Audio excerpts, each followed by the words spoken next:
one thing to understand is limitations of the PACs. As a federal PAC, we can give federal money really freely. But if we start getting into state candidates, we have to register in each individual state. We haven't done that yet because first we'd like to kind of master the federal thing.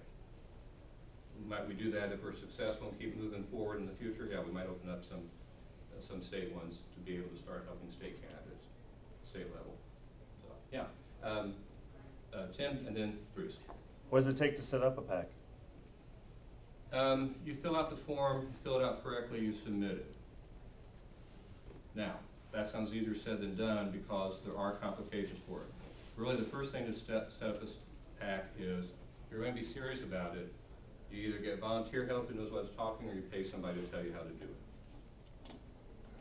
Okay? Because there are landmines there. Todd's very familiar and helps avoid the landmines for Atlas Liberty PAC with the feds. There are other things that you have to do. Basically, Atlas Liberty PAC is actually an Indiana nonprofit corporation, and our political and the PAC is a kind of corollary that's glommed onto it. Why do we do that? It's for liability. What if we send somebody to Washington, D.C. and we get sued because they broke their leg falling down the Marriott in a drunken stupor or something? We got to deal with that. Well, even if we lose that lawsuit, personally, they can't go after my assets. They might be able to go after the PAC's assets, but not mine. So those are things that you have to be concerned about to do it and to do legitimately. And we raise money and pay the lawyer to help us incorporate. That's right. Bill Hall, who used to be Libertarian National Council, is our counsel, and we actually paid him to do it. And we got good value and good service, and helped us out tremendously. Yeah, we're trying to do it the right way, and I'm glad we did it because we did volunteer. We might have stepped into some doo-doo along the way, and we don't want to do that. Bruce. There are occasionally some public relations misperceptions about political action committees, especially if they start referring to them as lobbies. Do you have any personal insights on how to forego those concerns, or try to diminish certain persons' misperceptions of political action committees? Just tell them what it is. Political action committees and lobbyists are really, from a legal standpoint, two radically different things, and there's radically different requirements. In the state of Indiana, I know lobbyists have to register, and so do you in the federal government. A lobbyist is one who basically is hired by somebody to advocate a position. So, for example, if I'm hired for Greg Nolan's widget company to go to Washington, D.C. and go to Congress and lobby for certain tax benefits that he thinks are important for his widget company, I've got to register for that. A PAC doesn't do that. A PAC basically raises money to support political action and political campaigns. Greg doesn't give money to us, technically. Greg doesn't give money to us for us to lobby Washington, D.C. He's giving us because we're supporting libertarian candidates or libertarian movements out there and organizations that might eventually get the tax break he wants, but it's not direct, and it's not us going and saying, hey, we represent Greg Nolan, and thanks for meeting with me, Congressman. Here's why I think it's real important that you get a tax break for widgets. Does that help answer your question? Okay. Jack? Just quick, non-profit, does that mean that contributions to your PAC are tax deductible? No. Okay. It means that, though, that we, as a political organization, we're not intending to make money. And it also gives us added extra protection for our directors and owners. Yes. That is from lawsuits, etc. Yes. I noticed some hesitance in you asking this group for money. Is it funded out of your fortune, or how would we go about giving money to you? That's a very, very good question. And many of you think it would be a plan, because none of you would escape from this right here. But it's very easy to give us money, okay? And you're all going to have to take one of these, okay? And here is, there we go. You'll see a web address there, Atlas Liberty Con, okay? You can go to there, and guess what? You can use your credit card. It's real easy. It doesn't really hurt because it's not real money. It's on your credit card. Yeah, they're good. We also, P.O. Box, if you're more comfortable sending a check, I can give that to you as well, or you can just send it to Mark, and he'll forward it to me. There we go. Yeah. You got one? Todd, what are the limits? Is it 2,300, 4,600? Yeah, it's 2,300 for primary and general, so technically, we get 2,300 both halves of the year. That's right.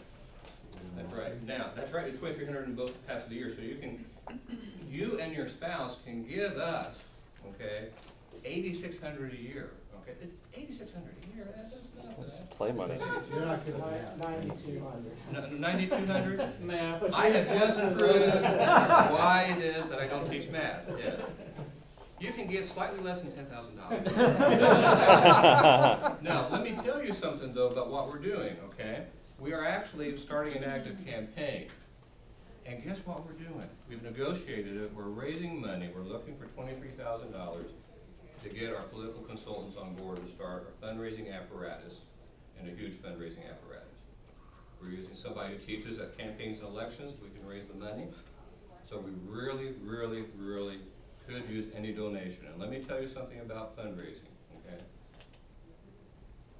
Give till it hurts, but if it's $5, it adds up. If you can give $2,300, please do so, because what it's going to do is start a fundraising mechanism where we can support candidates. Look at the attitude out here. Look at the time here. People are very upset with the two factions of our political party, major political party in the United States, called Republicans and Democrats. They're looking for alternatives, but the word has to get out. And to get the word out, it costs money. It costs money. And $2,300 or $23,000 is not that much money to get started. Quite frankly, it will be a $100,000 contract for the year. But we need $23,000 to get it going, to get money, to reach out to people. And here's the thing, why do you need that much money for political consultants?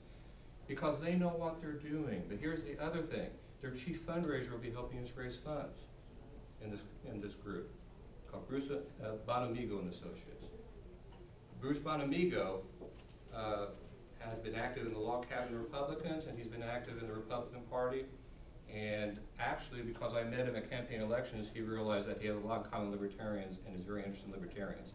Very interested in, actually, what he probably sees is, not only is he comfortable with this, because he's a very Goldwater Republican, is how I describe his beliefs, which puts us in our Big Ten.